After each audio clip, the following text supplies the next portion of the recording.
La chute libre, 3.8. La chute libre, c'est du MRUA. Donc, on va se servir des équations qu'on a établies tantôt.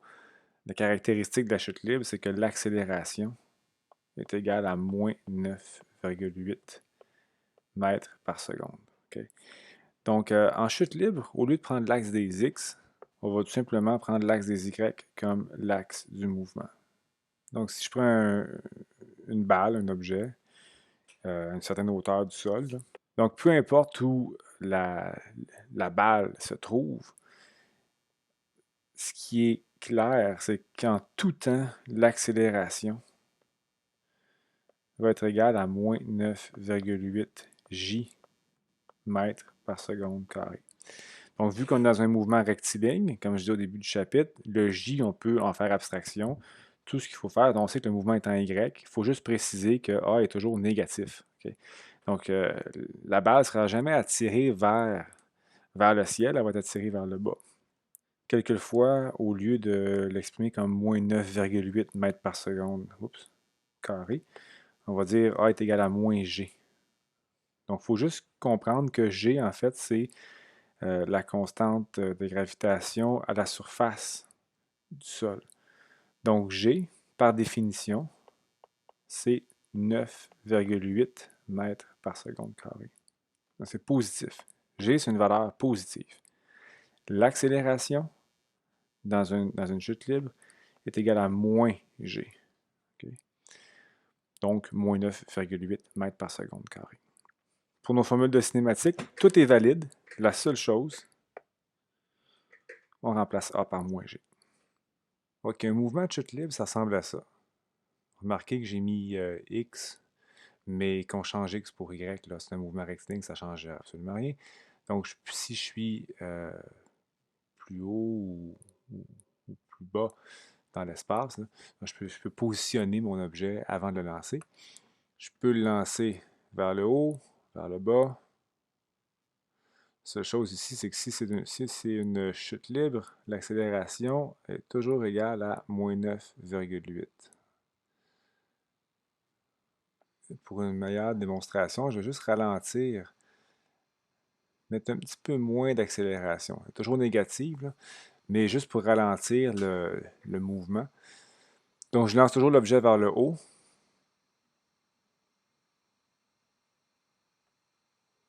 Vous voyez que je passais par un maximum ici.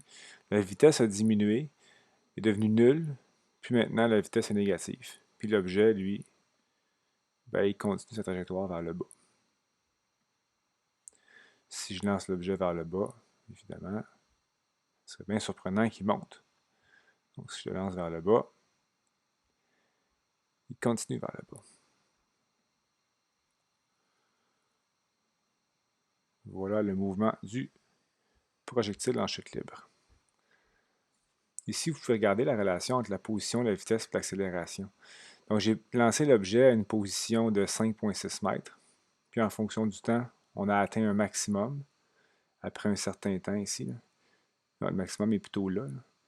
Au moment où la vitesse était nulle. Donc, quand la vitesse est nulle, c'est signe qu'on est dans le mouvement. Si un mouvement continue, puis qu'à un moment donné, la vitesse est nulle, ben dites-vous une chose, c'est qu'on est rendu à un extrémum. Soit que la position est maximale ou la position est minimale. Dans le cas de la chute libre, vu que l'accélération est vers le bas, vous êtes à la position la plus haute.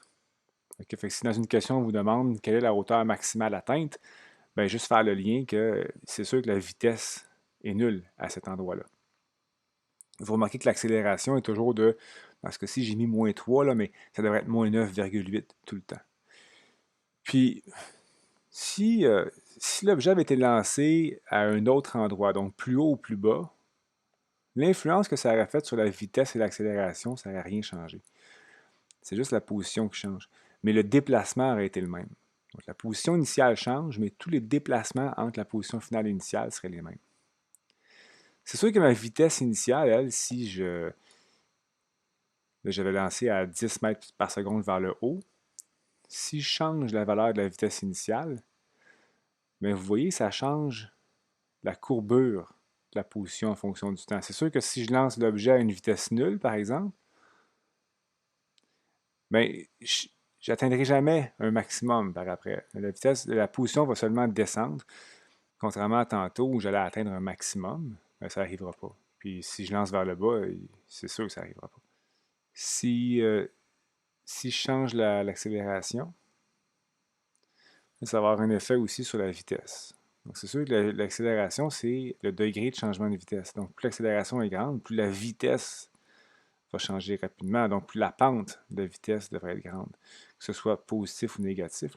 C'est sûr que si on prend une accélération nulle, c'est un cas particulier, si l'accélération est nulle, on a ce qu'on appelle du mouvement rectiligne uniforme. Donc dans ce cas-ci, la vitesse va être constante, puis la position est égale à v fois t tout simplement. Donc la position devient linéaire. Donc vous pouvez jouer avec ça, ces paramètres-là, pour bien voir la relation de position, vitesse et accélération. OK, dans les calculs, à quoi ça peut ressembler? Ben, imaginons qu'on a un objet qui est lancé. Donc, je vais faire mon axe des Y vers le haut. J'ai un objet qui est lancé vers le haut. Donc, c'est bien important de spécifier que la vitesse est vers le haut. Soit je l'écris avec un vecteur comme ça là, pour faire une image et tout ça.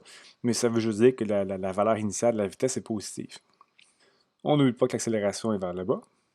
Donc, on va simplement identifier ce qu'on connaît comme données. Là, ce que je n'ai pas spécifié ici, c'est que l'objet est lancé à une distance, à une hauteur de 2 mètres par rapport au sol.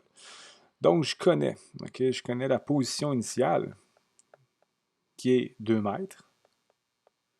Je connais l'accélération, qui est constante ici, qui est moins 9,8 mètres par seconde carré. Je connais la vitesse, en fait, je vais vous la donner, la vitesse initiale.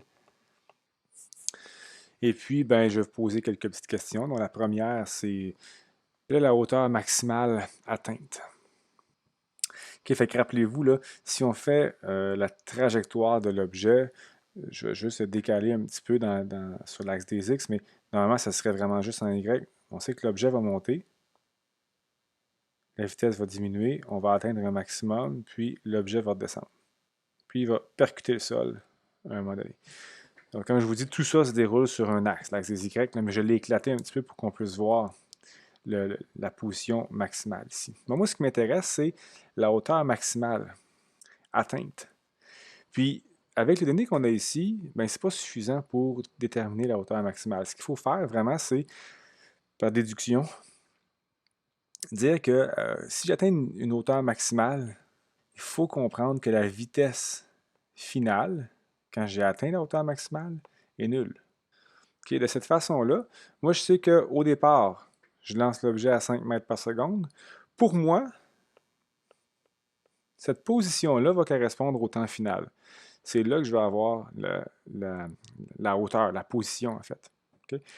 Donc, si je prends mes données ici, ce que vous remarquez ici, c'est que j'ai aucun indice par rapport au temps. Donc, le plus judicieux, ce serait prendre une formule qui ne fait pas intervenir le temps. On veut toujours y arriver le plus rapidement possible. Si vous pouvez avoir la formule qui vous permet de faire le moins de calculs possible, on la prend. Donc, je cherche YF, j'ai YI. Donc, delta Y, c'est quelque chose que je peux utiliser. J'ai l'accélération, j'ai VI et VF. L'équation la plus rapide ici, c'est celle-là. Okay? Je connais tout là-dedans, sauf mon delta Y. Là-dedans est caché mon YF. Okay, donc voilà. Maintenant, ce que je peux faire, c'est juste remplacer. Donc, une fois remplacé, ça donne ça. Si je le calcule, j'ai un YF qui vaut 3,28 mètres. Donc, en B, maintenant, ce que je vous demanderais, c'est, on veut trouver le temps de chute. Donc, le temps de chute, c'est tout le temps entre le moment où l'objet est lancé. Là, maintenant, mon temps final ne correspondra pas à la position Y maximale. Mon temps final va correspondre au moment où l'objet touche au sol. Donc là, je peux changer mon temps final dépendamment de ce que je cherche. Tantôt, c'était utile de mettre mon temps final comme étant la position Y maximale. Maintenant, ça ne l'est plus. Okay? Vous n'êtes pas obligé, hein, si je cherche le temps final ici, là, je le vois souvent chaque année, vous n'êtes pas obligé de trouver le temps que ça prend pour se rendre jusqu'en haut. Puis après ça, trouver le temps pour se rendre d'en haut jusqu'en bas. On peut le faire en une seule étape. Si je sais qu'au départ, je suis à la position 2 mètres, donc si mon objet a fini sa chute, sa position finale, c'est 0 mètres. Donc, si je cherche le temps maintenant, je dois trouver une formule qui fait intervenir ces données-là. Bon. Donc, si on prend la formule suivante, notre déplacement y égale à VIT plus 1 demi AT carré. Donc, delta y, c'est YF moins YI. Okay, donc, c'est moins 2 mètres. Mon VI, c'est 5. Donc, je vais laisser faire les unités pour l'instant. Je vais me concentrer sur la résolution mathématique de cette formule-là, qui se résume à ça, finalement. Okay? Donc, pour résoudre ça, c'est assez simple. Vous utilisez la formule pour trouver les zéros, là, okay?